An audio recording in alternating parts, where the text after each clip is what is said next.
ئەو کاتتان باش بینەرانی خۆشەویستی تلویزیۆنی کۆمەڵە، زۆر خوشحاڵم بۆ ئەوەی جارێکی ترام لە خزمەتتانە بۆ پێشکەشکردنی بەرنامەی ڕاستەوخۆ کە تەرخان کراوە بە سەر شۆڕشی ژینادا. ئەو بەرنمەیە هەوڵەدا ئەو ئاڵوگۆڕانی وە لە ئارادایە دوای دەستپێکردنی شۆڕشی ژیناکە پتر لە حەومانگە بگوازێتەوە،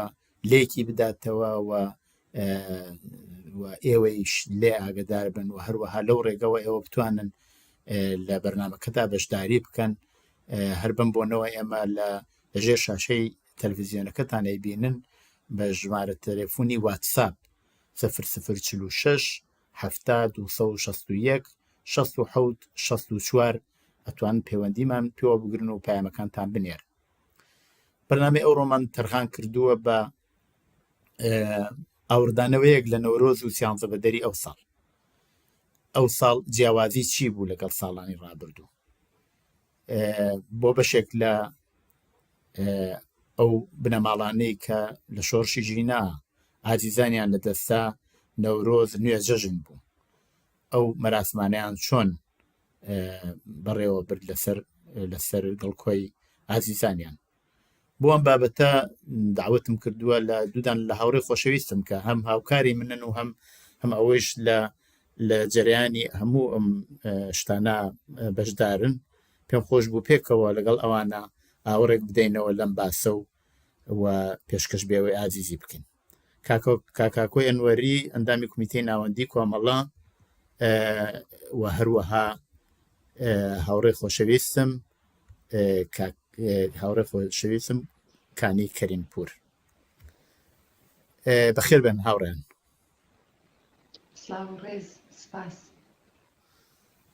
کاکۆی گیان بەخێر بیت. ڕێزەسڵاو بۆ تۆ کاک مەحیا، سپاس بۆ بانکێشتەکەت. منیش لێرەوە سڵاومێ بۆ خۆتان و بۆ بینەرانی خۆشەویستی تەلەڤیزیۆنی کۆمەڵە، هەروەها لە خزمەت هاوڕێکانی خۆشەویستیشە سڵاو ڕێزمێ. زۆر سپاس بۆ ئێوەی عەزیز. ئێوەش حتمەن وەکو من ئەو مەراسمانەی نەورۆزی و سیانزە بەدەرتان پەیگیری کردە، چاوتان لێ کردووە. ئەو پەیامانە سەرڕای هەموو ژیرروکرفتی ئینتەرنەتی کە لە ئێران هەیە بەدەستی ئێمە گەیشتووە. پێم خۆشە باسێک بکرێ کاکۆ لە تۆ دەست پێ یەکەم. پێت وایە جیاوازیەکانی نەورۆزی ئەم ساڵ لەگەڵ ساڵانی ڕابردوو لە چیایە؟ مەسەلەن تەمان خۆ ساڵانی ڕابردووش نەورۆز گیراوە، بەڵام یا مەراسمەکانی سیانزە بەدەر گیراوە، بەڵام چ جیاوازی هەیەک بووە کە ئەم جارە ئێمە ئەیبینی لە نەورۆزی ئەم ساڵایە لە سیانزە بەدەرا کە لەگەڵ ساڵانی ڕابردووە تۆزێک فەرقی بووە؟ هاوڕێ مەحیا، هەروەک خۆتان ئاماژەتان پێدا، ساڵهای ساڵە لە ئێران و لە کوردستان خەڵک بەرەو پیری چوارشەمبە سووری و نەورۆز و سیانزە بەدەر و هەم بۆنەیەکی سونەتی و کۆنە لە ئێران و کوردستان، هەمیش نوێبوونەوەی ساڵ و خەڵکیش خەڵکانێکی زۆریش بەکردنەوەی ئاگێر بە شادی بە خۆشی بە لەبەرکردنی لیباسی ڕەنگاوڕەنگ بەرەو پیری ئەم بۆنە سونەتی و کۆنانەچن و هۆکارێکیشە بۆی کە خەڵک لە دەوری یەک کۆبێت و خۆشی شادی بکات. تەمان لە هەموو ساڵانەی ڕابردووە کۆماری ئیسلامی کە قایم بەزات بۆ خۆی دژی هەموو خۆشی و شادیەکی خەڵکە، دژی هەموو نوێخوازیەکە، دژی هەموو ڕۆشناییەکە و لایەنگری تاریکی و زوڵمەتە لە ناو کۆمەلگایە هەمیشە مخالفەتی کردووە. تەنانەت پێشەوەش حەڕەشەی کردووە، تهدیدی کردووە لە بەڕێوەبەرانی ئەو نەورۆز بە تایبەتی لە کوردستانی بانکهێش کردووە و پێوتون کە نابێ لەم بۆنانە بەشدار ببن و یا ئەم بۆنانە بەڕێوە بەرن. بەڵام خەڵک بەردەوام هەم بەشداریان کردووە، هەم وەکو وتم بەڕێوەبردنی سونەتەکە، هەمیش لە دژایەتی لەگەڵ کۆماری ئیسلامی وەک نافەرمانیەک لە بەرامبەر ئەو بیستەی کە کۆماری ئیسلامی لە بەنسبەت خەڵکەوەیە. ئەم ساڵ تایبەتی تر بوو، وەکو خۆتان ئاماژەتان پێدا، لەو قیام و شۆڕشە کە دوایی بە ناوی ژینا ناوزەت کرا و لە کوردستانی شۆڕژێرەوە دەستی پێکرد، و هەموو ئێران و دنیاشی گرتەوە بەم بۆنانەش تایبەتمەندی خۆی بەخشی لە جەرایانی ئەو شۆڕەشە لە جەرایانی ئەو قیامەیە کە چەندین مانگی خەیان زیاتر لە 600 کەس گیانی یازیدیان بەخت کرد زیاتر لە 30,000 کەس ڕەوانەی زیندانەکان کران جگەلەوە فەزایەک لە سەرکوب و لە خەفەقان و لە ترس و وەحشەت و ڕۆعب کە کۆماری ئیسلامی ئەیویست لەناو کۆمەڵگا زاڵی بکات و خەڵک کێشێتە ناو ماڵک و بە تایبەتیش زۆر نەگەران بوو لەوەی کە مراسماتی چوارشەمبە سووری و نەورۆز و سیانزە بەدەر جارێکی تر سەر هەڵ بداتەوانەوە ئەم شۆڕەشە گەرم و بڕیەکی دووبارەی وەک سەرەتاکانی خۆی ببەخشێ کاربەدەستانی کۆماری ئیسلامی و بە تایبەت نەهادە ئەمنیەتیەکانی هەل لە ڕۆژهای بەرەو پێشوونی چوارشەمبە سووری نۆرۆز هێنایە سەر شاشەکان و هەڕەشیان لە خەڵک کرد کە نابێ لەم بۆنانە بە هیچ شێوەیەک بەشداری بکەن جگەلەوەش خەڵکانێکی زۆر پێیان وا بوو کە بە حکمی ئەوەی کە گەنجێکی زۆر لە زیندانایە ئێستا و بنەماڵەیەکی زۆر داغدارن و ڕۆڵە و ئازیزەکانیان لە دەستاوە لەوانەیە بەرەو پیری ئەم ڕۆژە وەکو ساڵانی ڕابردوو نەچێت بەڵام دیمان چوارشەمبە سووری و نەورۆز و تەنانەت سیانزە بەدەریش جارێکی تر بووە هۆکار بۆ دەربڕینی ناڕەزایەتی دژ بە کۆماری ئیسلامی بووە ڕۆژگەلێک کە تایە جارێکی تر خەڵک هاتنە سەر شەقام و بە دەربڕینی ناڕەزایەتی و ئەو دروشتمانەی کە لە جەرایانی شۆڕشی ژنجیان ئازادی لە ئێران و کوردستان دەوتراوە جارێکی تر هاتنەوە سەر شەقام ئەم جار بە بۆنەی چوارشەمبە سووری و نەورۆز و تەنانەت لە سەیرانگاکانیش کە چوون ئەو دروشتمانەیان دووبارە کردەوە جیاوازی نەورۆزی ئەم ساڵ لەگەڵ باقی ئەوانەی ترەوە بوو کە خەڵک هاتن شادیەکانیان لەگەڵ ئەو بنەماڵانەی کە ئازیزیان لە دەستا بوو و نۆجێژنی ڕۆڵەکانیان بوو لە نەورۆزە دابەش کرد چون لەسەر مەزاری ئەو ئازیزانە گوڵ و شیرینیان بڵاو کردەوە هاوکات هاوخەمی بنەماڵەکەیان بوون جارێکی تر و بەڵێنیان داوە کە بە دڵنیاییەوە خوێنی ئەم ئازیزانیان بە فیڕۆ ناچێ و شۆڕەشی ژینا دانامرکێتەوە سەردانی بنەماڵەیە و کەسانەیان کرد کە جگەرگۆشەکانیان لە زیندانا بوون و لە سەری ساڵی تازەیە لەگەڵ بنەماڵەکانیان نەبوون لە زۆر شوێن پێکەوە ئاگریان کردەوە دایکانی ئەو گیان بەخکردوانە لە شادیەکانیانە سەرچۆپیان بەدەستەوە بوو گۆڵیان دابەشە کرد شیرینیان دابەشە کرد بە شێوەیەک لە ئەوەیشی کە چاوەڕوانەکرا خەڵک بەشداریەکی بەرینی کرد لە هەر دوو سێبۆنەکەیە کە ئێستا باسمان کرد تایبەتیەکەی ئەگەر بە کورتی بکەمەوە تحتی تەسیری شۆڕشی ژینا و ئامانجەکانی شۆڕشی ژینا بوو و بە شێوەیەک گڕوتینێکی نوێی بەخشی بە ئەم شۆڕەشەوە جارێکی تر پەیامی ئەوەی دا بە گوێی کۆمەڵانی خەڵک لە ئاسی دنیا کە ئەم شۆڕەشە بەنیاز نییە بوەستێ و بە هەر بۆنە و مناسبەتێک دەیهەوێت درێژە بە خەباتی خۆی بدا. بەڵێ زۆر سپاس هاوڕێکانی بە بینەرانی خۆشەویست ئەلبەتە لەگەڵ ڕوخساریەوە ئاشنان هاوڕێکانی ئەندامی حزبی کۆمونیستی ئێران و پێشمەرگەی کۆمەڵەیە و هەڵسوڕاوێکی زۆر چالاکی سیاسی و هاوکاری تەلەڤیزیۆنیشە هاوڕێکانی ئەو قسانەی کاکاکۆ تەبعەن باسی جیاوازیەکانی کرد یەکێک لە تایبەت شتنە پێش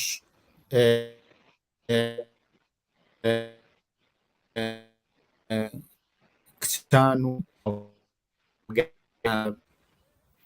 من ئەبێت تۆزێک کێشەی هینە ببێت کێشەی یا ئەبێ من بم یا کەسی کە هیچ کێشەیەک نیامێننەوە هەمووتان وابزانم کێشەی ئینتەرنێت احتماڵەن لە لای من بێت هیوادارستە دەنگم ببیسن هەردووکتان وا دیارە دەنگمە بیسن بەڵێەوە هاوڕەکانی ئێستا دێتەوە دیسان پرسیارێکم لە هاوڕەکانی بوو بەڵام کاکاکۆ تۆ دەنگی منە بیسیت لە خزمەتتان بەڵێکە هاوڕێم بەڵێ زۆر چاک هیوادارم هاوڕەکانی بێتەوە وا دیارە هاوڕەکانیمان لەگەڵان نییە. ئەمیست پرسیارێکی تایبەت لەو بکەم کە مربوطە بە شۆڕشی ژینا و بە تایبەت مربوطە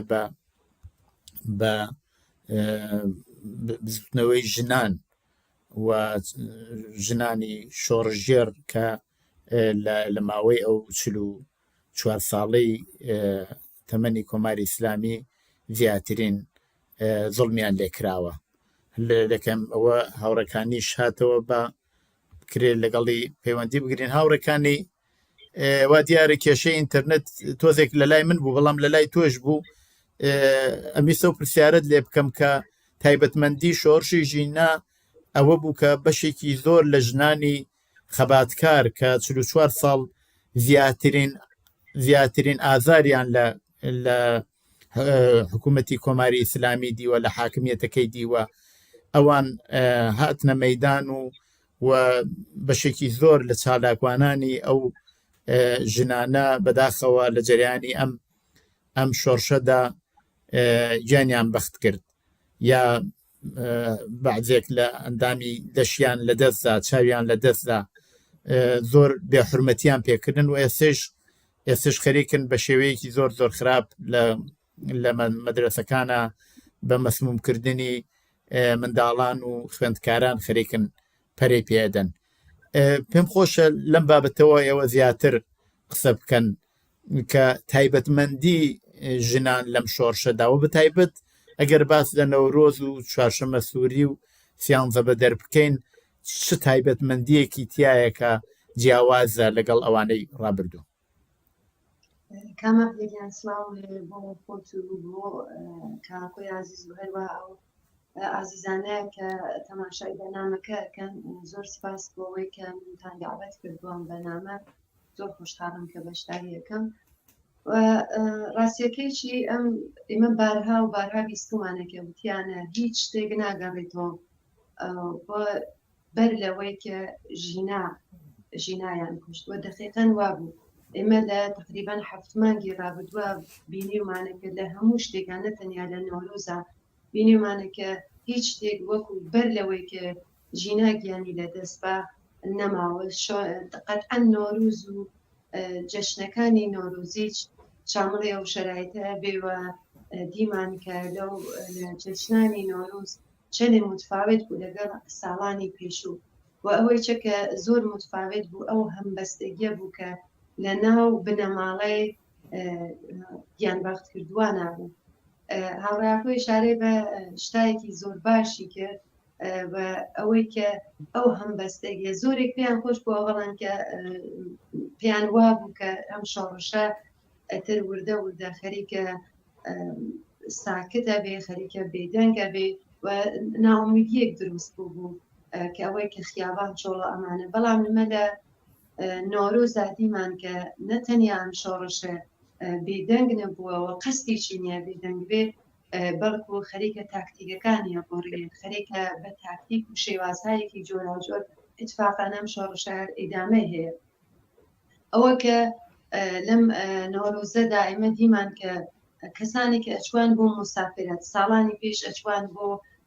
شارهایەک بۆ تەفێح و بۆ گەڕان شارهایەک مەسەن تەبیعەتێکی باشتری. ئەمە ئیمساڵ بینیمان کە مسافرە نۆرۆزیەکان سەردانی سەقزیانە کرد، سەردانی مەهابادیانە کرد، سەردانی بۆکانیانە کرد، سەردانی ئەو شارانیانە کرد کە لە ناو ئەو شارانەدا ئازیزانێکی زۆر گیانیان بەخت کردووەوە. ئەچوان بۆ بنەماڵەی بۆ لای بنەماڵەی ئەو ئازیزانە، ئەچوان بۆ سەر مەزاری گیان بەخت کردووان و بە دروشندان و خوێندنی سرودە ئینقلابیەکان هێمانیان نوێ کردەوە. وتیان کە ئێمە هێشتا لە سەنگەری مبارێزە و مقاومەتین بە ئەم شۆڕشە تا پیرۆزی نەهایی هەر ئیدامەی هەیە. دیمان کە لە شەوی نۆرۆزە چۆن ژنان و کچان کە هەروە لە ڕۆژانی ئەوەڵی شۆڕشی ژینا بەتایبەت لە سەقزا کە دەستی پێکرد چۆن ڕووسەریەکانیان فەدا و بە درۆژمی ژن ژیان ئازادی و ئەوەی کە هەرچی بەڵایە لەسەر بەخاتر ئەم ڕووسەریەسە کە بەسەر ژنانادا دایان سەپاندووە بەخاترە مەسە دیمان کە چۆن لە شەوی نۆرۆزدا ڕووسەریەکانیان فرەدا بە لیباسایەکی ڕنگۆڕەنگ ژنان چوونە سەر مەزاری ژینە چۆن درۆشمیاندا و ژنان نەخشێکی زۆر زۆر بەرچاویان بۆەوە نابێ ئەومانە دەبێت بچێ نەخشی دایکانی شۆڕشگەر لە نۆرۆزدا کە ئەو دایکە ئازیزانە کە مناڵەکانیان لەدەستاوە چۆن بۆ سەرمەزارێکیان بەخت کردووان چۆن دایک بۆکەکان پەیمانیان نوێ کردەوە کە ئێمە یەکتر بەرندەستی یەکتر بەرنادەین و متحید و هەمبەستە تا گەیشتن بە ئامانجی ڕۆڵەکانمان کە سەرنگونی کۆماری ئیسلامی و بنیادنەهادنی حکوومەتێکی ئازاد و بەرابەر بێ لە پاڵ یەکین وەتوانین بێژین کە ئێمە لە سەرەتای سەرکارهاتنی کۆماری ئیسلامی دایکانێکمان هەیە کە دادخان و ئێستا لە شۆڕشی ژیناچە بە علاوێ هەموو ئەو دایکانە لەوانە دایکانی خاوەران دایکانی پارکیدا لە دایکانی ئابان کە لە سەراسەری ئێرانە بووە حتا لە کوردستانی چاکبووە لە سنەی چاکبووە ئێستا دایکانی شۆڕشی ژیناش ئێزافە بووە هەمویان بەیەکۆ خەریکن ڕێگەی ڕۆڵەکانیانی دامادەن و ئێمە دیمان کە شعارێکە لە بەلوچستان سەردرا ژنانی بەلوچستان سەریانداکە پێتان وایە ئەگەر ئازیزەکانی ئێمە لە ئێمە بسێنن ئەتر ئێمە چینە گۆشەی ماڵەکان ناوانێ ئەتر ئەمڕانەوبەتی ئێمە لەم نۆرۆزە دیمان کە ئەمڕانەوبەتی ژنانە کە چۆن بە لیباسە جوانەکانیان هاتنە ناو لە ماڵەکانیان هاتنە دەرەوە و لە هەموو کوردستان خۆشبەختانە لە ئێرانی چابووە لە سەراسەری ئێرانی چابووە بەڵام ئێمە زیاتر ئەومانە لە کوردستان بینی کە چۆن بەو لێباسە مەحەلیە بە ڕەنگێکی شاد کە چەقری چاوی کۆماری ئیسلامیە هەمویان کۆ بوونەوە سەردانی بنەماڵەیەکیان بەخت کردوانیانە کرد سەردانی سەر مەزارەکانیانە کرد و دیمان سرودهایەکی ئینقلابی زۆر زۆر وتراوە نەخشی ژنان زۆر زۆر بەرچاو بوو و ژنانیسە ئەتر قەت ناگەڕنەوە بە بەر لە شرایەتێکە بەر لە کوشتنی ژینا بوو دەستاوتایەکی زۆر باشیان بووە بریندارەکان هەمویانێژن ئێمە زۆر بە خۆشحاڵی و شاید دەگەر لە شرایەتێکی ترا بواە چاوێکمان لەدەستدایە ئەندامێک لە بەدنمان بەڵام میسە زۆر خۆشحاڵین کە پێشکەشی شۆڕشمان کردووە و هێزمان چەندین بەرابەر بووە کە ئێدامە بین بە ڕێگەکانمان ئەوە دیارە کە شۆڕشی نۆرۆزی ژینا کە بەخاتر شۆڕشی ژینا ناوی نۆرۆزیانیان نۆروزی ژینا دیارەکە دەنگدانەوەیکی زۆری بوو کۆماری ئیسلامی دووبارە متەوەجێەوە بوو کە ئەم خڵکە بە کوشتن و بڕین و زیندانیکردن و دەست بەسەرکردن و نازانم بە وەسیقەی سەنگین و بە شکنجە و ئەزیەت و ئازار لەوانە نین کە بترسن ئێستا خەڵکەکە خۆی بە دەنگی بەرز لە شەقامەکانە ساڵانە یانوەت نەتەرسید ما هەمێ باهام هەستین ئیستا بێتەرسید ما هەمێ باهام هەستین ئەوەی کە ئێستا کۆماری ئیسلامیە کە ئەترسێت کە ئەم خەڵکە هەمویان هەن بەیەکۆ و ئێمە لە نۆرۆزی ژینا ئەم ئێتحاد و ئەم بەست یەکدەنگی و یەکگرتوویمانە زۆر بە خۆشحاڵیەوە دیوە سابتیان کرد کە نەخێر شۆڕش هەر ئێدامەی هەیە و ئێدامەیە بێت. زۆر سپاس من هەوڵە دەم بڕێک لەو فیلمانەی وا بووە لێرە بزانم جێبەجێ بێت کە حتمما بینەران بینیویانە لەسەر تۆڕە کۆمەڵایەتەکان بەڵام نیشەوڵە دەم لێرە بزانم ئیمکانی هەیە کە دای بنم بڵێ ئیمکانی هەیە و بەڵام ئێسش ئەگەر ئیجازە بدەن کەوای لێ بکەم کە دەستیش بکە بە دەنگەکان ببەسم ئەتوانین هەمزەمان کە ئەوە بڵاوە بێتەوە لەسەر ئەو فیلمانەیش قسە بکەین لەسەر ئەو شتانە کە ئێستا ئێوەی بین لەسەر شاشەی تەلەڤیزیۆنەکە لە هەر حاڵە ئەوە نمونەیەکە لەو کۆڕ و کۆمەڵانە کە لە نەورۆز و سیانزە بەدەر و هەرواتر وابزانمەوە بێ سەقز بێ کە لەسەر گۆڕستانی ئایچی خەڵکۆ بوونەتەوە و ئەوە لە شوێنەکانی تر بە تایبەت لە سیسێر کە دوایی فیلمەکەی بڵاوەکەینەوە مەراسمێکی زۆر گەورە گیرا کاکۆ شتەیەکی زۆر تایبەت هەیە لەم شۆڕشی جینا ئەویشەوەیە کە جا لەوە ژنان هاتوونەتە مەیدان بەڵام یەکێک لە پایەی ترین قەوانینی کۆماری ئیسلامی ئەویش حجاب و ڕووسەریە ئەو کەوتوتە زۆر خەتەر و کۆماری ئیسلامی تازە دوان ناتوانێت بە زۆر و بە فشار حجاب بنێتەوە بەسەر ژنانە داسەپێنێ. لەم بابەتەوە پێم خۆشە ئەم تایبەتمەندیە باسکەی کە ئێتە زیاد لەوە ئەیبینین دوایی لە فیلمەکانی شابینین کە ڕەشبەڵەکە گیرێ ژن و کوڕپێکەوە هەڵەپەڕن هەمووانە ئەو سنەتە کۆنانە شکاوەوە ئێستا ئازادیەکی تایبەتی هەیە. پێم خۆشە لەسەرەوە کرێ باسێکی کورتمە بۆ بکەیت. کاک مەحیا من یەک مۆزوعی بچووک هیوادارم لە ئەسڵی پرسیارەکە دوور نەکەومەوە پێشەوەی کە بچمە سەر ئەو مەسەلە مهمەی کە جەنابەت باست کرد لە قسەکانی هاوڕەکانی یەک کەلیمە هات بە ناوی هاوپشتی هەمبەستگی. من ئەمەوێت تۆزێک تاکید کەمەوە سەر ئەوە کە بڵێم ئەم هاوپشتی و هاوبەستگیە لە جەرایانی شۆڕەشەکەیە بوو تا ئێستش بەردەوامە. تۆ دمشاکەی دایکانی مەسەلەن فڵانەی گیان بەخکردوو لە شاری سنا ئەچنە سەر مەزاری ژینە، دایک و باوکی ژینە ئەچنە سەر مەزاری فڵانە گیان بەخکردوو لە بۆکان لە سنا سەردانی یەکتری نەکەن. هاوپشتیەک لە ناو ئەوانە دروست بووەوە و هاوپشتیە سەرایەتی کردووەتە ناو کۆمەڵانی خەڵک. ئەوەی کە من زیاتر باستیەکەم تایبەت لە کوردستانە لە باقی شارەکانی تریش بتەب هەیە. ئەو یەکێک لەو تایبەتمەندیانەشی کە ئێستا ئەم شۆڕەشی ژینە دروستی کردووە لە نەورۆز و چوارشەمبە سووری ڕنگدانەوەی هەبوو شرکت لە مەراسمەکان بە لابردنی حجاب. ئەو پۆششەی کە ساڵانی پێشوو لە لیباسی کوردی و لە ڕەنگاوڕەنگ و جوان لە بەریانە کردوە تەحتی فشار حجابێکیان بۆ کرد، ئەم ساڵ لەشکەکانیشیان لابرد بوو بەبێ حجاب بەبێ لە چەک لە مەراسمەکانە شرکەتیانە کرد. ئەمە جگەلەوەی کە دشکردەوە بوو دژ بە کۆماری ئیسلامی و درێژەی بەخەبە بەو شۆڕەشەی نیشانەدا کە لابردنی حجابی ئیجباری و لابردنی پۆششی ئیجباری بوو لەلایەن ژنانی کۆمەلگاوە. شتێکی تر کە زۆر گرنگ بوو ئەو ئەحساسی ئەمنیەتە بوو کە ژنان لە پەنای پیاوەکانە هەیان بوو. ئەوەی کە باسیەکەی بە ڕەشپەڵەک هەڵەپەڕین، جاران کچەکان بەجیا هەڵەپەڕین، پیاوەکان بەجیا هەڵەپەڕین، پۆشش هەبوو ئەگەر چی مەراسمەکان. بەڵام ئەم ساڵ تێکەڵ بوون، ژنان ئەحساسی ئەمنیەتیانە کرد بە هەر ناو پۆشتێک کە لە بەریان بێ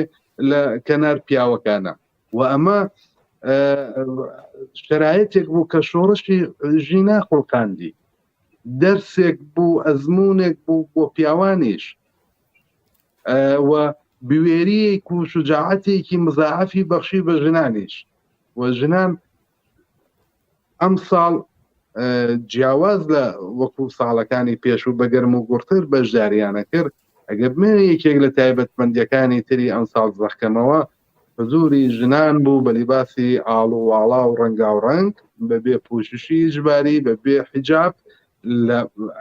کەنار پیاوەکانە بە شێوەیەکی جەماوەری. یعنی جاران مەسەلەن فڵانە منتەقە فڵانە تایەفە فڵانە قەوم لە دەوری یەکۆ بوونەوە مەراسمیانەگرت.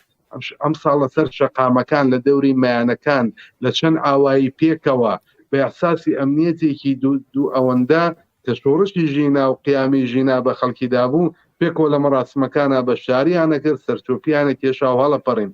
ئەمە یەکێک لە تایبەتمەندیەکان. کاک مەحیا یەک شت کە کۆماری ئیسلامی زۆری هەڵداوە تا ئەمڕۆژ لە شاری سەقز ڕوویدا مەسەلەی کیمیابارانی مەدرسەکان بوو، مەسمومکردنی دانش ئاموزانی کەچ بوو کە لە سەردەمی ژینایە یەکێک لە شوێنەکان کە کانگای بەرخودان بوو ئەوێش وەک چوو کوڕی لاو لە مەدرسەکانەوە ئاهاتنە سەر شەقام مەسمومیەکردن ئەو فەزایە. ینی بە شێوەیەک حتا پێش مەراسماتی چوارشەممە سووری نۆرۆز ئەحمەد ڕەزا ڕادان ڕئیسی هێزی ئینتزامی هەموو ئێران بە چەندین بار و بەکەڕات هەڕەشەی کرد لە خەڵک کە نابێ بە شێوەی جەمعی کۆ ببنەوە، نابێ حیجابەکان لابرن، نابێ مەراسماتی ئاوا بگرن و ئێمە بەرخوردی پێکەین. بەڵام خەڵک وە بەتایبەت ژنان و کچان نەترسانە باوجودی هەبوونی ئەو فەزایە، باوجودی ئەوەی کە هێشتاش لە ژێر فشاری سەرکوب و خەفەقانان تۆزی کێشەی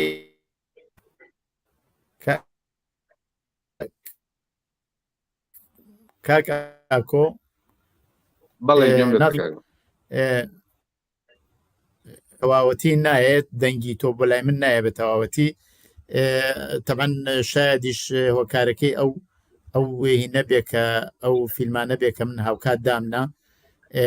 هیوادارم باشتر بێت تەبەن کێشە ئینتەرنێت لە لای هەمومان بووە هیوادار مێستا باشتر بێ ئێوە بە چەند نوکتەی بەڕاستی تایبەتی شارەتان کرد ساڵان نەورۆز خەڵکە چوون بۆ شمار و بۆ جیلان و بۆ شوێنهای ئاوایە بۆ کەنار دەریاچەی خەزەر و شوێنهایی لە بابەتە ئەو ساڵ ئەوەی وا هاوڕێکانی شاری پێکرد چون سەردانی بنەماڵەی گیانبەخت کردوانیان کرد یا چوونە ئەو شارانەی کە لە جەریانی شۆڕشی ژینا زۆر گیانبەخت کردووی بۆ وەکو مەهابات و سەقز و جوانڕۆ و شوێنەکانی تر ئەمانە تایبەتمەندی بەڕاستی شۆڕشی ژینا بوون کە ناکرێت لە بەرچاو نەگیرێت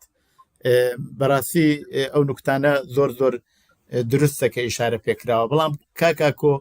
بچمەوە بۆ لای هاوڕەکانی حتممە دێمەوە بۆ لای تۆ تۆزێکیش ئینتەرنێتەکەت خراپ بوو بەڵام هیوادارم باشتر بێ هاوڕەکانی کاکۆش ئیشارەی کرد بە مەسەلەی ئەو مەسمومکردنی گەنجان خوێندکاران بە تایبەت کچان کۆماری ئیسلامی تەبعەن ئەوێ بە نوعێک بە قەولی فارسیڵێن زەهری چەشم بگرێ یا حەقێک بکاتەوە یا ئەوێ بە نوعێک پاشەکشەیەک بە خەڵک بکات و ئەیزانێ کانگای شۆڕش ئەلعانە ژنانن و ئەوێ ئەوە زیاتر سەرکوت بکە لەم بابەتەوە چی ئەبێ بکرێت چۆن کۆمەڵانی تری خەڵک چونکی بزوتنەوەی ژنان تازە بزوتنەوەیەک نییە فقط بۆ داخواسی ژنان بەڵکو بزوتنەوەیکی کۆمەڵایەتیە کە خەریکە مافەکانی کۆمەلگا لە ناو شۆڕشی ژینا باسەکات لەو بابەتە شۆگەرەکرێ فەرموو بابزانم پامی شاتۆ پامەکانیش خوێنەوە ڕاستیەکەی ئەوەی کە کۆماری ئیسلامی هێرشەکاتە سەر مەدرسەکان بەتایبەت مەدرسەی کچانە هەڵەگەڕێتەوە بۆ یەک چەندین مۆرد ئەوەی کە کۆماری ئیسلامیە وەڵام هەر کاتێکە هاتە سەرکاتا ئێستا پێی خۆش نییە ژنان ئاگاه بنەوە بە شێوەهایەکی جۆراجۆر بەتایبەت لە مەدرسەکان خەریکە ئەوەی فەرهەنگ سازیەکە ئەوەی کە خۆی گەرەکە تەرویجێدا ئەوەی کە مەسەڵەن مناڵانە بێ زووش و بکەن هوش و گۆشی کچانە بێ لە لای بنەماڵەیەوە بێ لە لای شوو بەخێکردن و مناڵ بەخێکردن و هەموو ئەوانە دیمان کرد لە چەند ساڵی ڕابردوو چۆن لە ناو کتێبە دەرسیەکانە عەکسی کچەکانی پاکە کردو و تەرویجی خورافات و مەسایلی ئێرتێجاییەدا لە ناو ئامۆزش و پەروەردیشا وەکو ئەبزار لە سەرەتاوە تا ئێستا چاوی لێ کردووە ئێستاش چەندین هەدەفی هەیە یەک ئەم هێرشە چەند ماوەیەک بەر لە 8 مارس دەستی کرد بەم هێرشانە ئەویش ئەوە بوو کە ژنان نێنە ناو خیابانەکان و دوایەویچە هەروواکە هاوڕێیاکۆ ئیشارە کرد ژنان وە بەتایبەت دانشاموزان کاتێکە لە مەدارێسا بوون ئەوە ئەسڵان هیچ وەخت لە تاریخا فەراموش نابێت کە چۆن ئەو کچانە چون ئەو مناڵانە میغراکانیان لەسەر لابرد ئەیان خستە ژێر با عەکسەکەی خۆمێنی و خامنەییان لابرد ئەیان خستە ژێر پاوە درۆشمی ژن ژیان ئازادیان سەرەدا کاتێکە لە ئەجوانەوە بۆ ماڵ لە ناو شەقامەکانە چۆن درۆشمی مەرگ بەردیکتاتۆریان سەر هەڵەداوە هەموو ئەوانە دیارەکە لەم خیزشەدا نەقشی ژنان بە بەتایبەت کچانی دانش ئامۆزکە کاتێکە ئەجوانە بۆ ماڵ زۆر مۆسەجێن بوو زۆر بەرچاو بوو بۆیە کۆماری ئێسلامی ئەم هێرشەیە کردە سەر مەدارسی بەتایبەت کچان کە کچان بترسێنێ کە ئەگەر ڕایەتر ئەم شۆڕشەکە ماتڵی خیزشی جەراقەیەکی ترە کە دیسان خەڵک بە شێوەی میلیۆنی بێنە دەرەوە کچان بترسن کە بەشداری نەکەن و دلیلی تری چێوەسە کە ئێمە لە دوای ئەم خیزشای بینین کە خودی شخصی خامنەی خەریکە کە لە ڕوبە حیجاب قسەکە و ئێژێکە نەتەنیا ئەمە تەمەڕود لە دینە بەڵکو تەمەڕود لە سیاسەتە و حیجاب تەنیا ئەمریکی دینی نییە بەڵکو ئەمریکی سیاسیەوە ئەزانین کە بۆ بێ حیجابی کۆڵی قانون و یاسای جدیدیان تەسویب کردووە و حتا ئەوەی کە کەسێک ئەگەر بێحیجاب بێ بەبارێن نەقدی بە پوڵی مجازاتە کردیە و جەریمە ئەبێ و زۆر شت وە شتێک تریش ئەوەیە کە هەموو قەوانینیان شەبی بەقۆڵی براکانیانە کە لە ئەفغانستان هەن تاالبانەوە خەریکە تاالبانیزم تەرویجەکە کە تاالبان لە ناو ئەفغانستانە چۆن نایەڵێ ژنان بڕۆن بۆ مەدرسە خەریکە ئەمیج ئەو کارەکە کە وردە وردە بنەماڵەکان بترسن مناڵەکان بترسن و نەچن بۆ مەدرسە دەرحاڵێکە بە نەزەری من ئەمە ئەگەر بنەماڵەی ئەو دانش ئاموزانە و خودی ئەو مناڵانە ئەو تەسمیمە بگرن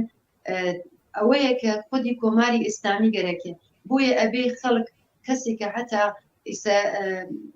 دانش ئاموزی نیە و یا تو دانش ئاموزەکەی ئەو لەو مەدرسە نەبووەوەلا یا لەو مەدرسە هێرش نەکراوە هەموو دایک و باوکان بە ئێزافەیە مناڵەکانیان یەکدەنگ بن ئەمرا بێنە دەرەوە چۆن ئێمە توانیمان بۆ زۆر شت خەڵکی ئێران و کوردستان توانیان بۆ زۆر شت پاشەکشی بکەن بە کۆماری ئیسلامی قەتئەن لەم بوارەچەدا دایک و باوکەکان و هەموو ئەو ئازیزانە هەتا کە مناڵیان نیە خەڵکی شۆڕژگەری ئێران و کوردستان ئەگەر بێنە دەرەوە زۆر بە باشی ئەتوانن کۆماری ئیسلامی دەم بوارە چاپاشەکشی بکەن و ئەوەی چەکە دیارەکە دەستی خۆی کۆماری ئیسلامی هەر لە ڕۆژانی ئەوە دیار بووکە مەسەن لە شوێنێکا بەسجێک ئەگەر کوژراوە لە ئارزی 24 ساعتە کەسەکە دۆزیاوەسەوە یا حتا هێرش کراوە سەر یەکێک لە نیروەکانی ڕژیم لە مدەتی کەمە ئەو کەسە دۆزراوەسەوە و دیمان چۆن مجازات کراونە و کەسانە و حتا ئێتهامیشیان لێدراوە بەڵام چۆن لە هەموو ئێرانە تا بە ئێمڕۆ کە ئێستا بە یەکۆ قسەکەین و ئێمڕۆ بەداخەوە لە کوردستانە ئەم هێرشانە زۆر بوو تا بە ئێمڕۆ کە بە یەکۆ قسەکەین ئیدامەی هەیە چۆن ناتوانێت کەسێکە ئاوا هێرشەکاتە سەرمەداری سازمان یافتە بیدۆزێتەوە بۆیە ئاتش بە اختیارانی خۆیان جیرەخۆرانی خۆیان و زۆر بەڕاحەتی خەڵک ئەتوانێت بە یەکدەنگی بە هاتنە دەرەوەی زیاتر و محکومکردنی ئەمێنەوە تەقازای ئەوەی کە ئەبێ ئەم کارە قیزەونە تەواو بێ متەوەقف بێوە ئەو کەسانە کە دەستیان داوە بەم کارە معرفی بکرێن و مجازات بکرێن خەڵک ئەو کارە ئەتوانێت بیکات. بەڵێ زۆر سپاس کاک ئاکۆ دێمە لای تۆ بەڕاستی پەیوەندیەکی زۆر شڕوپڕ لە بینی خەباتی کۆمەڵایەتی هەیە خەباتی کۆمەڵایەتی بریتی لەوە نییە ئەگەر خوێندکاران کەوتنە بەر هێرشی مەسمومکردن و گازی شیمیایی و یا هەر شتێکی تر ئەوە هەر مشکلەکە ئەوانن بەڵکو ئەوە زۆر گرێ خواردووە پێکەوە لە ناوانەدا معلیمان هەیە لە ناوانەدا هەرو معلیمانە بازنشست ئەبن یا بازنشستەکان هەیە دایک و باوکی ئەو منداڵانە کرێکارن لە کۆماری ئیسلامی لەم بابەتەوە چی ئەبێ بکرێت بۆ ئەوەی کۆماری ئیسلامی جورئەتی نەبێن ئەوە بەو شێوەیە لەگەڵ خوێندکاران هەسوکەوت بکات و مەسمومیان بکات و گازی شیمیایی وەیە شتیوا بەکاربێنێ ئەبێت چ ڕێگەیەک بگرینە بەر لە کۆمەلگا بۆ ئەوە ئێمە نێڵی ناوە بچێتە پێشەوە. کاک مەحیا یەکێک لەو شتانەی کە لە شۆڕشی ژینا لە قیامی ژینا بەشێکە لە دەستاوردی خەڵک ئەو هاوپشتی و هەمبەستگیە کە چ لە ناو ئاستی عمومی و جەماوەریاوە چ لە نێوان جوڵانەوە کۆمەڵایەتیەکان بەگشتی ئێتفاقکەوت ئیتر کەسێک خۆی مەسەلەن خۆی بەخواستێکی سنفی یا بەخواستی جنسی یا بەخواستێکی خوێندکاری گرێ نادا دروشمەکان واوەتر چوبوون دروشمەکان پایەکانی نظام و خودی دەسەڵات گرتە بوو و داوای ڕوخانیە کرد جگە لەوەش بەگشتی ئەوەندە خواستەکان عمومی و جەماوەری بوون و هەموو چین و توێژەکانی ناو کۆمەڵگای لەخۆ ئەگر هیچ کەس نەیەتوانیت خۆی لێبێ بەری بکات لە شۆڕشی ژینە بڵێ ئەم شۆڕشە تعلقی بە من نییە یانی هی من نییە یا ناتوانێت داهاتوویەکی بۆ من بێت هەموو چین و توێژەکانی ناو کۆمەڵگا بۆی کە خۆت باست کرد لە کرێکارەوە بگرە هەتا کوێ ژنان و خوێندکار و منداڵ و بە ساڵاچوو هەموو کرێکارانی بەشە جۆرا و جۆرەکانی ناوە بۆیەکە هاوپشتیەکی ئێژگار بەرینی لە ناو خۆیان دروستکردن. یەکێک لەو شتانەی کە شۆڕشی ژینە ثابتی کرد یا نیشانیدا ئەوە بوو کە هاوسەنگی هێز بە قازانجی کۆمەڵانی خەڵک گۆڕا بوو، بۆیە خەڵک بوێرتر بوو، خەڵک نەترسانەتر لە جاران هاتنە سەر شەقام. بەشێکی تر لە دەستاوردەکەیەوە بوو کە وتم هەمووش سیانزە بەدەر لە نەزەر بگرە، سیانزە بەدەر خەڵک چوون بۆ ناو کەژوکێ و بۆ سەیران. من لەگەڵ یەکێک لە هاوڕێیانی ژینگە پارێز لە ناو خۆ قسەمە کرد، باسی لەوە کرێگوت جاران یەکێک لە دەغدغەکانی ئێمەوە بوو وەکو ڕێکخراو یا ئەنجومەن بچینە سەیرانگاکان پلاسیکی ڕەش بڵاو بکەینەوە سەفلی ئەژغال و بە خەڵک بڵێن زبڵەکان لە دوای خۆتان بەجێ مێڵن. بەڵام ئەم ساڵ خەڵک خۆی دڵسۆزانە بۆ ژینگە تێکۆشا. خەڵک جگە لەوەی کە لە ناو ژینگەیە مەراسمات و ئەوەی کە باسم کرد بەبێ حیجاب بەڕەش بەڵێک بەوە لە دوای خۆی بە ئەرکی خۆی زانیت کە ژینگەکەی دوای خۆشی پاکاتەوە. یعنی تەنانەت شۆڕشی ژینا تاسیری کردبووە سەر خەڵک لەباری ژینگە پارێزیشەوە، چ بگا بە داخوازە مرۆیە و ئینسانیەکانی ناو چین و توێژەکانی کۆمەلگا. بۆیە مەسمومکردنی خوێندکارێک لە مەدرسە هەرەوەی کە ئێستا باست کرد مەسمومکردنی هەموو کۆمەلگایە، زوڵم لێکردن لە بەشێک لە هەرچین و توێژێک لە ناو کۆمەلگا بە سورعەت ناڕزایەتیەکی بەرینی لە خۆ ئەگرێت. لە ئەم مەوزوعە مشەخەسەش کە مەسەلەی مەسمومکردنی دانش ئاموزە بە تایبەت کچەکانە لە مەدرسەکان هەروە کاوڕەکانی ئیشارەی پێکرد نامێ بچمەوە سەر هۆکارەکانی، بەڵام بۆچی بایەتکردنەکەی بە نەزەری من ئەبێت هەر ئەو کارە بکەین کە لە جەرایانی شۆڕشی ژن ژیان ئازادی لەسەر شەقامەکانەمان کرد. ئەبێ ئاعتراز بکەین، ئەبێ هەموو بە تایبەت ڕێبەرانی جوڵانەوە کۆمەڵایەتیەکان نەهادە ئینجیۆکان ئەوانەی کە دەرودراوسەی مەدرسەکان اعترازکەن دەنگ هەڵ ببڕن و ئەم سیاسەتە قێزەونە کە کۆماری ئیسلامی گرتوویەتە بەر و هەموو کەس ئەزانێت تاوانباری سەرەکی لەم مەسەلە کۆماری ئیسلامیەوە بە ڕیاکاری و بە درۆیانەی کە ڕێبەرانی ئەو دەسەڵاتەوە دەڕاستی ئەوانە خامنەیی لە مێدیاکانی خۆیانە دەریە بڕن کە خۆیانی لێبێبەری بکەن، لێبێبەری نابن، تاوانباری یەکەم و سەرەکی ئەوانن و لە مقابل ئەو تاوانەیە هاوپشتیەکی جەماوەری لە ناو خەڵکە پێویستە و لە قاودانی پێویستە و ئەبێت دژی ئەم جەنایەتە وەکو باقی جەنایەتەکانی تری کۆماری ئیسلامی بوەستینەوە. من دڵخۆشم بەوەی کە ئەو هاوپشتیە هەیە. شۆڕشی ژینا ئەوەی نیشانداین و نمونونەکانیشم باس کرد. کاتێک گوتم خەڵکە چنە سەر بە ئەمەکناسی و بە وەفاوە ئەچۆن سەردانی بنەماڵی گیان بەکردوەکانەکەن کە گیانیان لە دەساوە سەردانی ئەو بنەماڵانەکەن بیتە بە زۆر تەبیعیە کە بە مەسمومکردنی ئەو کچە 12-13-14 ساڵانەی ناو مەدرسەکان دڵیان ئازار ببینێ و پێی ناڕەحەت بن. و من پێم وایە ئەو هاوپشتی هەر ئێستا مەوجودە و ئەبێت تایستش بووە لە زۆربەی شارەکان بووە. دایکوباوکی و مناڵانەش تەنیانین و ئەگەر ئەوان اعتراضێکەکەن ئەوان ناڕەزایەتیەکەن کۆمەڵێکی بەرین لە خەڵکی ئەو شارەیە ئەو دەوروبەرەی لە پشتە. بڵێ مەسلەیەکی تر کە زۆر جێگەی سەرنجە ئەوی شەوەیە کە کۆماری ئیسلامی کۆنتڕۆلی لە دەست داوە. مەسەلەن هەر نمونەی کە ئەگەر بینی بێتان کابرایەکی بەسیجیە یا پاسدارە دێت دوودانە کچی گەنج کە سەرپۆشیان بەسەرەوە نییە لە دوکانێکە ماستەکە بە سەریانە، بەڵام ئەگەر چاومان لێ کردبێ بزان لەگەڵ کاردنەوەیەک ڕووبەوە بێت خەڵک حملەی پێیەکەن و ئەیکەنە دەرەوە و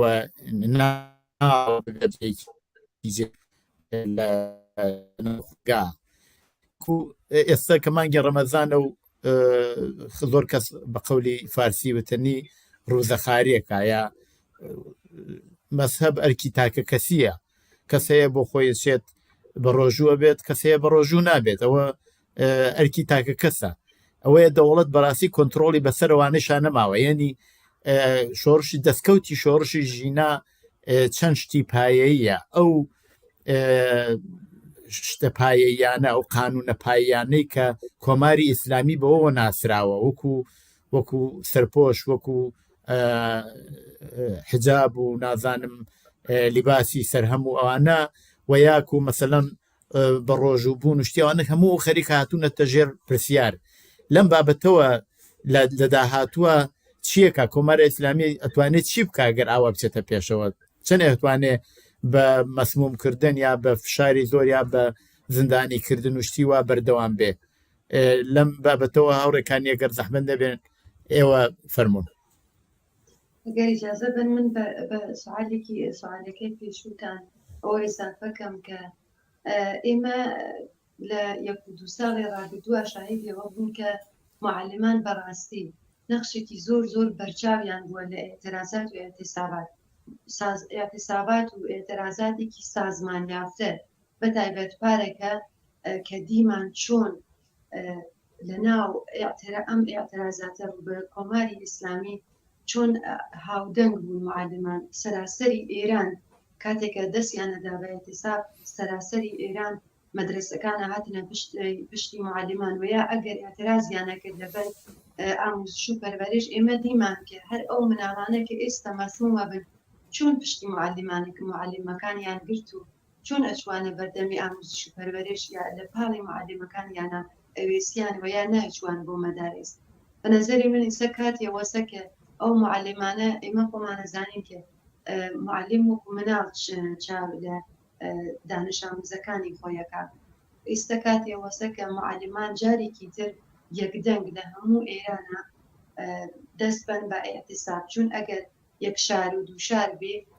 ئەمە جواب ناداتەوە بەڵام معلمان سابتیان کردووە و نیشانیان داوە کە ئەگەر ئێعتسابکەن ئەگەر ئێعترازکەن زۆر سازمان یافتەتر لە مابەقی جۆنبشەکان ترن بە ئێستای دەتوانن زۆر سازمان یافتە کارێک بکەن بۆ ئەم مناڵانە و لەوە زیاتر نەیەڵن کە ئەم مناڵانە تووشی مەسمومیەت و تووشی نەخۆشی بوون چون وا دیارەکە عوارزێکی هەیە هەر ئێست ئەوە نییە کە ڕۆژ و دۆ ڕۆژی لە بیمارستان بەستەری بن و دوای حاڵیان خاص بێتەوە ئەمە وادە عوارزێکی هەیە کە لە داهاتووە خۆی نیشانەدا بۆیە بێ بە هانا و بەدەنگی ئەو مناڵانە بڕۆ وە بۆ پرسیارەکەشتان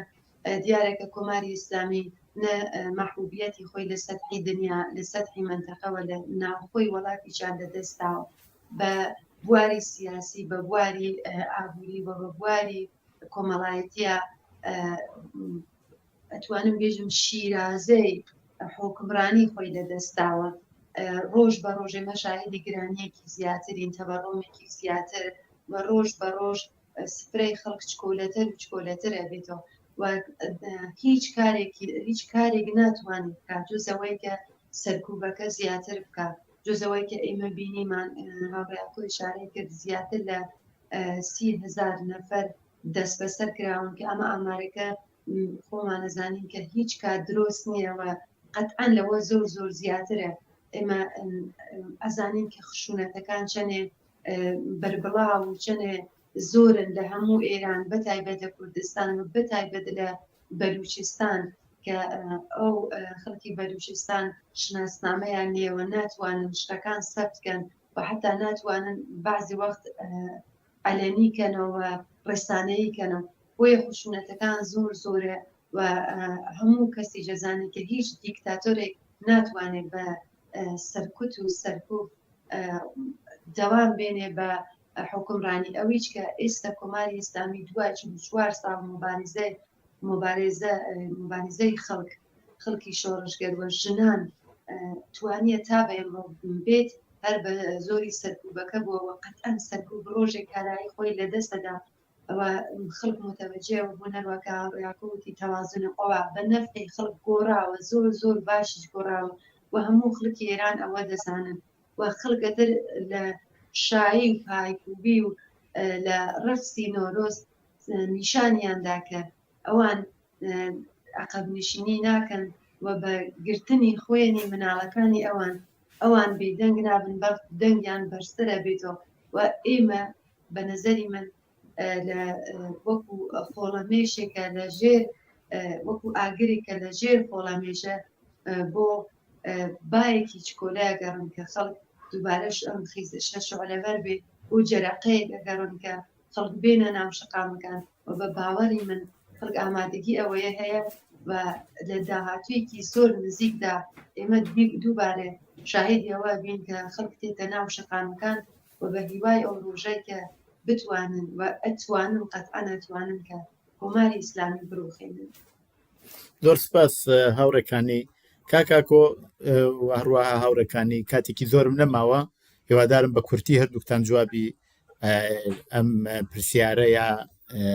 مەوزوعیش بدەنەوە یا لەسەری قسە بکەن. ئەویش ئەوەیە کە کۆماری ئیسلامی پێوا بوو کە ئەوە 13 بەدەر هاتوویتە تەواو بوو، بەڵام نازانێت کە بێنێکی تر ڕۆژی کرێکارە. بۆ ڕۆژی کرێکار زۆرمان نەماوە و ڕۆژی کرێکار ئەگەرچی کۆماری ئیسلامی لە ساڵانی ڕابردووە هەمیشە هەوڵیدا بوو کە بە ڕۆژێکی تر بیناسێنێوەیە ئەو اتحادیەهای زرد کە سەر بەخۆی بوون هەرێکی بوو لە ڕێگەی ئەوانەوە ئەو ڕۆژە بباتە پێشەوە، بەڵام ئەبینین کە لە شوێنەکانی کار و لە هەروەها لە بەشێک لە شارەکان بە تایبەت لە کوردستان ڕۆژی کرێکار هەمیشە ڕێزی لێدراوە خەڵکاتونەتە سەر شەقام و یا لە ساڵۆنەکانی وەرزشی لە شوێنەکانی تر ئەو ڕۆژیان پیرۆز کردووە. ئێستا کە شۆڕشی ژینایە پێتان وایە ڕۆژی کاریگەر چۆن بەڕێوە چێت وە لەم بابەتەشەوە پێم خۆشە هەردووکتان لەوەڵەوە کاک ئاکۆ بڵێن کە کرێکارانە بێت چی بکەن لەو ڕۆژە کە ڕۆژی ئەوانە بە تایبەت کە هاوکاتیشە لەگەڵ شۆڕشی ژینا. بەڵێ کاک مەحیا یەکێک لەو شتانەی کە لە جەرایانی قیام و لە شۆڕشی ژینا زۆر جار ئەوانەی کارناسی سیاسی بوون ئەوە لایەنە سیاسیەکان هاتن باسییان لێ کرد حضوری متشکلی طبقەی کرێکار بوو و نەبوونی ئەم هێزە متشکلە تأثیر گوزارە بە شێوەیەک کە تەوەقعکرا لە شۆڕشی ژینایە بوو. هەرچەند کرێکاران و بەشی چین و توێژی هەژاری ناو کۆمەلگا بە شێوەهای جۆرا و جۆر یەکێک لەسەر شەقام بوون، بەڵام بەو مەعنا واقعەیە کە بێت طبقەی کاریگەر ئیعتساب بکات کارگاکان داخان و بتوانێت تەسیرێکی مزاحیە بێ. یەکێک لەو شتانە کە وەکو نقطەی زافی و شۆڕشە چاوی لێکرا دەبوونی ئەوە بوو. هەرچەند زەوبەحان کردیت بەشێک لە سەنعەتی پترۆشیمی هات، بەڵام بە دەلیلەوەی کاتی بوو. یعنی زۆر جار وتم هەڵسوڕاوانی سیاسی ئەوانەی کە تاقیبی مەسایلی ناو کۆمەلگاکەن ئەوەیان وەکو یەکێک لە نقطە زافەکان چاو لێ کرد. من پێم وایە یەکی ئەیار یا ڕۆژی جیهانی کرێکار نقطە شروعێکی باشە لالیکەم بۆ جوابدانە بەوە. لە ئێستاوە هەڵسوڕاوانی کرێکاری و تەشەکولاتی مختلفی کاریگەری لە ناوخۆ بە هاوپشتی لەگەڵ کانونی سنفی معلمان، لەگەڵ ژینگە پارێزەکان، لەگەڵ نەهاتهای یا ئەنجومەنهای مربوط بە دفاع لە حقوقی ژنان، لەگەڵ ئەمانە ئەتوانن پێکەوە یەکی ئەیارێکی باشکۆ بەرنە پێش و ئەوەی کە کۆماری ئیسلامی ڕاستەکەی لێ ترسێ ئەم بەشەیە، ئەم بەشە ئەم چین و توێژەی ناو کۆمەلگا کە شەریانی اقتصادی و ئابووری ئەو وڵاتی بەدەستەوەیە و ئەگەر بێتە سەر شەقام و ئەگەر تەسمیم بگرێت بەوەی کە کۆماری ئیسلامی بڕوخێنێت نە سەرکوب و نە هیچ ئەبزارێکی سەرکوبی کۆماری ئیسلامی ناتوانێت بەر بەم نەوعە لە مبارزە بگرێت و لەوەش مؤثرتر بۆ مبارزە دژی کۆماری ئیسلامی هاوپشتی ئەم چینایە بەناوی چینی کرێکار لەگەڵ باقی ڕێکخراوەکانی ئەوانی کە ناوم بە خوێندکاران، ژنان و بەساڵات چوان بانشەفرەکان تەواوی ئەمانە ئەگەر هاوپشتیەک ئەوانە بتوانن دروستکەن و یەکی ئەیارێکی پرشکۆ لەسەر شەقام بەرگوزارکەن بەڕاستی من پێم وایە نقطە شروعێکی باشە و نقطەی مبارزاتی ژیان ئازادی چەندین بەرابەر مزاعەفەکە و تەقویەتێکات و داهاتوویەکی ڕوون بۆ ئەم شۆڕشە تەنانەت لە کۆتا مدەتیشە ئەتوانێت دابین بکات. من لێرەوە یا ئارەزوو بکەم یا پەیام بنە یا هەچیەک، بەڵام تەوەقعم هەیە و هیوادارم کە ئەم شتە مهمە حتمما بەسەرنجام بگات و لە ئێستاوە هەمومان خۆمان ئامادەکەین کە یەکی ئەیار ڕۆژی جیهانی کرێکار بە شێوەیەکی هەرچی باش کۆتر لە ئاستی ئێران و کوردستانە بەرگوزار بێت و لە ئێستاوە هەمومان مێدیاکان و کاناڵهای لایەنە سیاسیەکان و کاناڵهای غێرە سیاسیش ئەوانەی کە ڕوو لە ئێران و عەلەی جمهوری ئیسلامین خۆیان بۆ ڕۆژە تەرخان بکەن و ئامادە هاوڕێکانی فەرموویەوەش. کامە هەیە ئەوەی کە ئێمە زانین لەم شۆڕشەدا شۆڕشێکی تەبەقاتیە، ئەوە هەر لە سەرەتاوە و نیشانی داوە سابتیشی کردووە کە شۆڕشکی تەبەقاتیەوە ئێمە باوەڕمان بە شۆڕشکی کرێکاریە کە هەموو کرێکاران هەموو خەڵکی هەژار و زەحمەتکێش بگەین بە مافەکانی خۆیان. ئەمە کۆماری ئیسلامی بەڵام بەداخەوە ئەوە زۆر بە باشی ئەزانێت، چون تەجروبەی هەیە، تەجروبەی ساڵی 57 وە خۆی بە باشی ئەزانێت کرێکاران بەتایبەت کرێکارانی سەنعەتی ئەجوملە سەنعەتی نەفتکە شاهڕەگی اقتصادی کۆماری ئیسلامی و حکوومەتی ئێرانە خۆی بە باشی ئەوانە ئەزانێەوە ئەو تەجروبەی ساڵی 57 هەیە و تا ئێستش کارهایەکی زۆری کردووە کە کاتی شۆڕش دووبارە ئەو تەجروبە دووبارە نەبێتەوە بەرزدی خۆی استفادەی لێ نەکرێ. بۆیە ئێمە بینین کە کرێکاران ئەگەر ئەو قسەیەکی هاوڕێیاکۆ کردی کە گلەییان بوو کە بۆ کرێکاران وەکو تەبەقە بە شعاری خۆیان بە پەرچەمی خۆیان منسەجم و سازمانیافتە لە ناو شۆڕشەکەدانی چەندین و چەند هۆکاری هەیە. ئەویژەوەیە کە کۆماری ئیسلامی کاتێکە هاتە سەرکار ئەو ئینسجامەکە لە ناو کرێکارانن بەتایبەت کرێکارانی سەنعەتی و ئینسجامەیە لیانسن تەقسیمی کرد بە کرێکارانی پەیمانی، کرێکارانی قەراردادی سپید، کرێکارانی نازانم غێری ڕسمی، کرێکارانی ڕسمی تەقسیم بەندی کرد و هات ئەو کرێکارانێکە لە بەشە کلیدیەکان کارەکەن دەستنیشاندە و بە قۆڵی معروف کاسەلیسی خۆی دانا و ئەم تەقسیم بەندی و ئەمەی کە کەسانێکە پایبەندن بە بەقۆڵی خۆیان بە ویلایەت بە کۆماری ئیسلامی لە شوێنهایەکی حساس دایاناوە ئەمە ئەم ئینسجامەیە لە کرێکاران گرتووە بەتایبەت کرێکارانی سەنعەتی و دوایەوە نەبوونی کرێکاران ئێمە ئەزانین لە چەندین ساڵی ڕابردوو بەتایبەت ئەلبەت لە هەموو ئەم ساڵانە کە کۆماری ئیسلامی هاتە سەرکار بەتایبەت لە چەند ساڵی ڕابردووە ئێمە زانین کە کرێکاران مدام لە ئێتراز و ئێتێسابا بوون لە هەفتە پا بگرە لە پێترۆشینەکانە بگرە لە هەموو شوێنێکە داوای حقوقی خۆیان کردووە، داوای حقوقی معاوقەی خۆیان کردووە، بەرزدی تعدیلی نیرو کۆبوونەوە و ناڕزایەتیان کردووە. بەڵام ئێستا کرێکاران بەداخەوە لە شەرایەتێکی اقتصادی زۆر خراپان هەروواکە هەموو ئێران هەن بەڵام بەتایبەت کرێکاران و هەموو ئەوانە بووە بە هۆکاری ئەوەی کە کرێکاران نەتوانن لەم شەڕەشەدا ئەو نەخشەکە پێیان خۆشە قەتعەن بە فەرد بوون. ئێمە 4 دانە ئەردامیمان بوو لە شەڕەشی ژینا هەر 4 کرێکار بوون، ئەوانە کە کوژراون کرێکار بوون، کۆڵبەر بوون، سوختبەر بوون. ئەوە نیشانەدا کە هەموو ئەوانە کرێکارن و تەبەقەی کرێکار بە فەرد لە ناو شەڕەشی ژینا هەر لە ڕۆژی ئەوەڵا تا ئێستا بووە. بەڵام دلیلەکەی ئەوەسەکە سەرکوتێکی زۆرە کردێن. ئێمە من خەبەرم هەیە لە ئەهوازدا کرێکاران بە ئام ناتوانن بە شەوا بڕونە بۆ ماڵەکان خۆیان و کرێکاران ئەتا ناتوانن بڕونەوە بۆ سەرکارەکەی خۆیان چۆن تاحتی تاقیبن، چۆن سەرکوتێکی زۆر ئەکرێن، چون بە مەحزەوەی کە متەلێ بوون شوێنێ خەریکە کۆبوونەوە کایە احتیماڵێ دەست بە مانگرتن بە نیرویکی سەرکوتێکی زۆر ئەنێرێتە ئەویە. بۆیە لە زۆر جەهاتا دەستیان بەسیاوەسەوە. بەڵام هیوادارم کە من انتظارم هەیە بێژم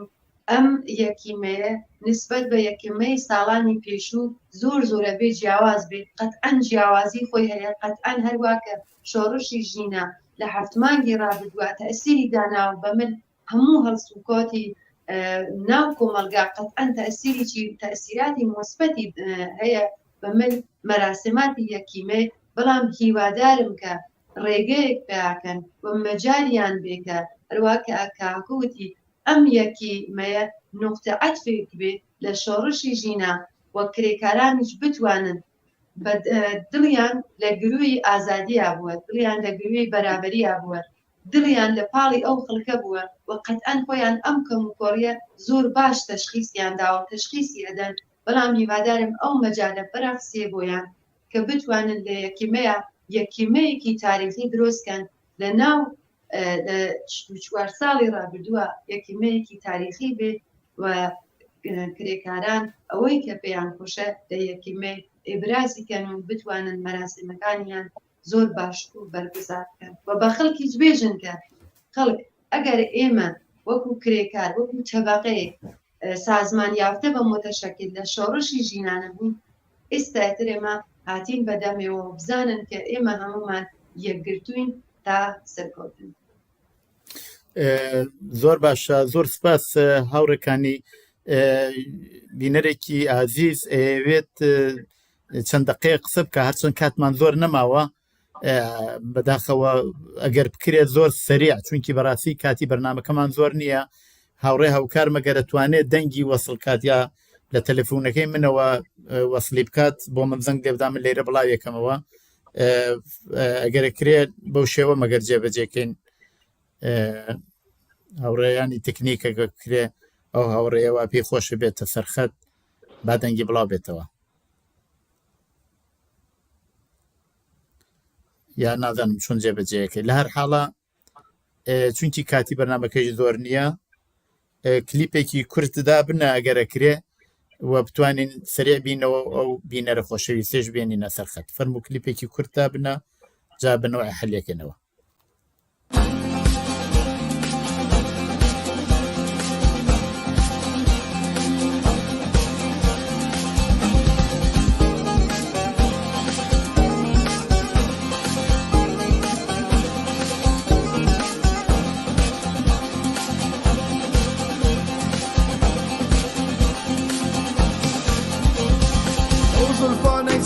دەکەن بەسەر شانە ئاوازێکن ئەقیژێنن بەسەر لێوی بۆ بارانە ئەو زولفانێک سەما دەکەن بەسەر شانە ئاوازێکن ئەقیژێنن بەسەر لێوی بۆ بارانە سوێن بە ئاسۆ سوێن بە دایکم سوێن بە کۆماری باوکەکان سوێن بە قرچەی پەلکەکانە وەختێ دەڕژێ لەسەر شانە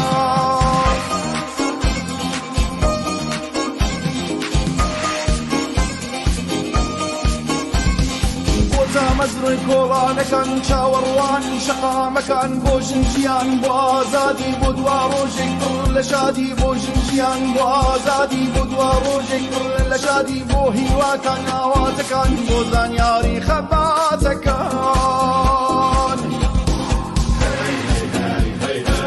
ژنجیان ئازادیە ژنجیان ئازادیە ژنجیان ئازادیە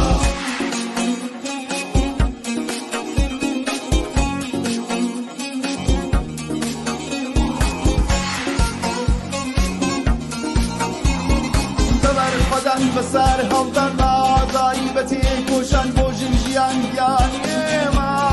خەڵاتێکە بۆ وڵاتمان بۆ ئازادی سوێنمان بەژن سوێن بە ژیان ئەمە لوسکەی سەربەرزیە ئازادیە ئازادیە ئازادیە ئازادی ئازادی ئازادی سوێنمان بەژن سوێن بە ژیان ئەمە لوسکەی سەربەرزیە ئازادیە ئازادیە ئازادیە ئازادی ئازادی ئازادی ئازادی ئازادی ئازادی ئازادی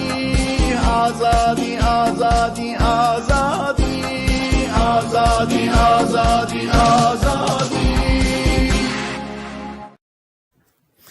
بەڵێ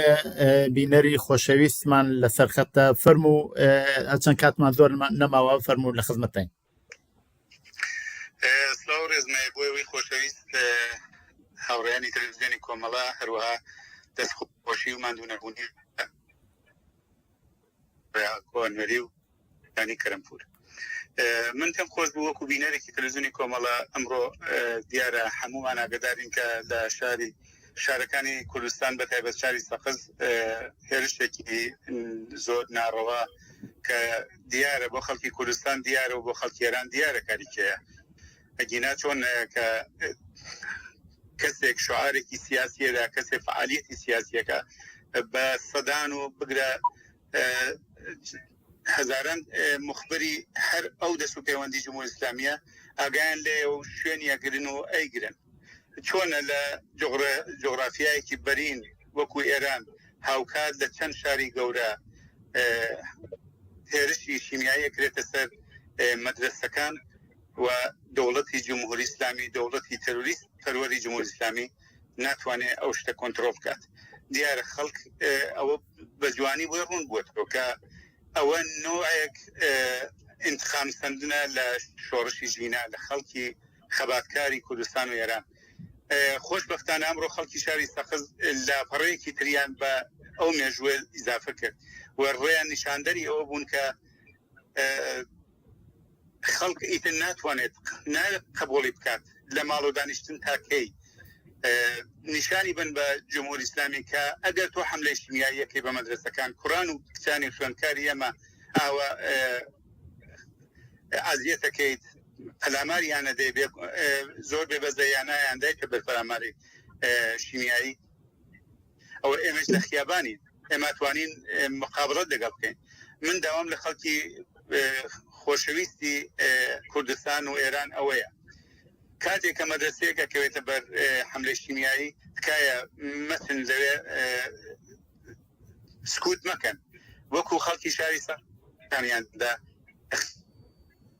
پەلاماری هێزە سەرکوتگەرەکانیان بن کە لەوێ خەریکن مخبەریەکەن خەریکن ئیطلاعات جەمەکەنەوە و نیشانی بن خەڵکی شارەکانی تر بەهانای ئەو شارەوە بچەنە هەر لە شارەکەی خۆیان خۆپیشاندان نیشان بن. دەستخۆشی تان لە یەکەم هیوادارم ئەو شۆڕشە هەر چۆن گەرم و بشکۆدار ماوەتەوە هەروە ئیدامە پێدا بکە و بە دڵنیام کە سەرکەوتن هەر بۆ خەڵکی شۆڕژگەر و یەکگرتووە بژینەوەش بۆ بەنامەی باشتان. زۆر سپاس بۆ بەشداریتان زۆر سپاس بینەری خۆشەویست هیوادارم دەنگت ڕۆیشت بێت نازانم کاکۆ دەنگی باشە هاتە و جۆرەی کە من هەوڵی خۆمدا دەنگی هیوادارم باش بوو بێت باش زۆر سپاس زۆر باشە. ئەگەر قسەیەکی کە نەماوە بەرنامەکەمان کاتی خۆشی تێپەڕ بووە بینە کۆتایی بەرنامەکەمان زۆر سپاس بووە بەشداریتان هەردووکتان کاک ئاکۆ هاوڕێیەکانی کە لەو بەرنامایە بەشداریتان کرد و داوام هیوادارم ئێوەش سەرکەوتوو بن و بەردەوام بین لەسەر شۆڕشی ژینا و ڕوخانی کۆماری ئیسلامی و هێنانە جێی کۆماری ئیسلامی کە بە کۆمەلگایە کە هەموو ئینسانەکان بتوانن بە ئاسایش و ئارامی بژین و لە هەموو دەستاوەردەکانی ژیان بەختەوەر بن و بەرخوردار بن و بتوانن ژیانێکی باش ببەنە پێشەوە بە هیوای ئەو ڕۆژە کە سەرکەوتن بۆ هەموو لایەک بێت. زۆر سپاس بۆ بەشداریتان و زۆر سپاس بۆ ئێوەی بینەر و ئازیزیش کە بینەری ئەو بەرنامەیە بوون. هەر بۆ هیوای کە تۆ خواست ئێمە شەمان هیوا و سپاس بۆ بەشداریت کات بۆش. زۆر سپاس بۆێوەش زۆر سپاس. بینەرانی خۆشەویستی تلویزیۆنی کۆمەڵە بن جۆراتینە کۆتایی بەرنامەی ئەمجارەی مربوط بە شۆڕشی ژینا کە بە شێوەیە ڕاستەوخۆ بڵاوە بێتەوە و هەتا بەرنمەیەکی تر ڕۆژ و شەوێکی خۆشتان بۆ باوە خوازم و دەم باش.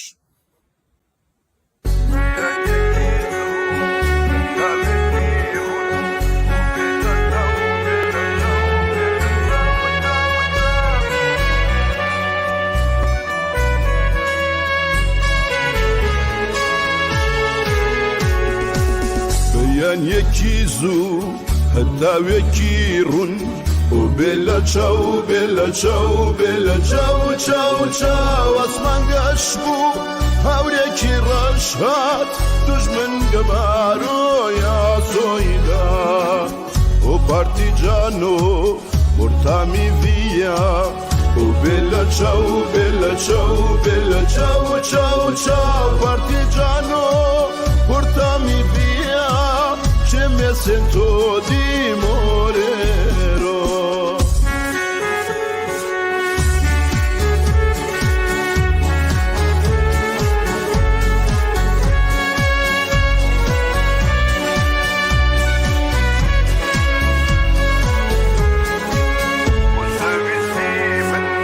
وشويستي من قرمن شهيد بوم وبلا تشاو بلا تشاو بلا تشاو تشاو تشاو لسر ترميمن نكيتو شيوان لشوين دارم بمنيجا وشويني من بليني بيبدا وبلا تشاو بلا تشاو بلا تشاو تشاو تشاو روجي سركاوتن ورا سرقورن مجدي عزادين بوبينا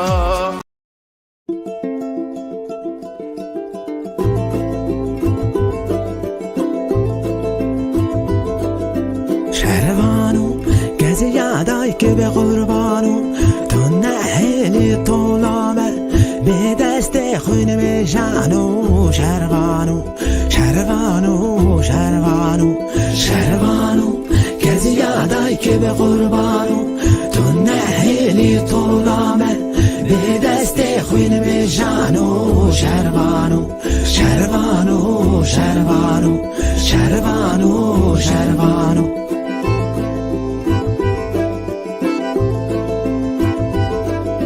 شهروانو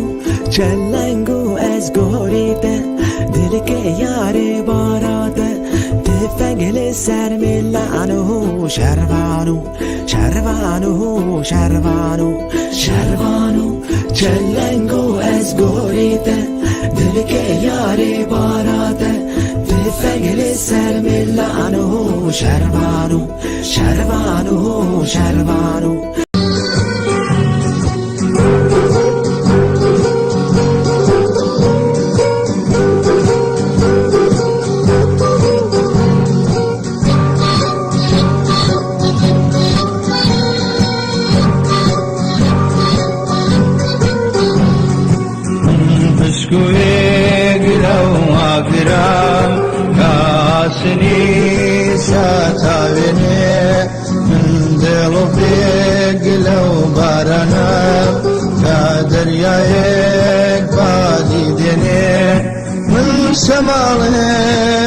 شمالي هذا الشني بسوز تاو دام البهار رافي داجين داري وراتكم باو وكم باو من جيلمو ويا زران أولي فلان نيسان وانتر تهاويب ميلي مواد ولا نجان خير مواد ولا نجان خير مواد ولا نجان